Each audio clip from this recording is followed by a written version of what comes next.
কত বাদ রইল কত ধোঁয়াশা রেখেই প্রকাশিত দ্বিতীয় সাপ্লিমেন্টারি লিস্ট। এখনো পর্যন্ত 37 লক্ষের নিষ্পত্তি জানালেন সিইও। ট্রাইব্যুনাল নিয়ে হাইকোর্টে বৈঠক।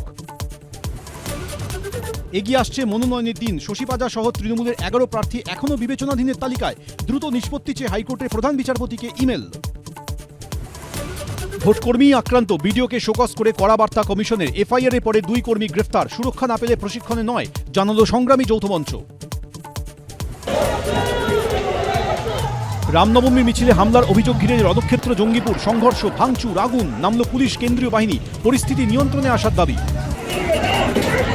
গোষ্ঠী সংঘর্ষে উত্তপ্ত জঙ্গিপুর। ডিজিপির রিপোর্ট চাইল কমিশন। বিজেপি এলেই বুলডোজার, হুঙ্কার সুকান্তর। কেন্দ্রীয় বাহিনীর ভূমিকা নিয়ে প্রশ্ন তৃণমূলের। ভোটের রাজ্যে রাম নামে শাসক থেকে বিরোধী। চিতপুরে একদিকে তৃণমূলের মিছিল, আরেকদিকে গেরুয়া শিবির, মাঝে কেন্দ্রীয় বাহিনী।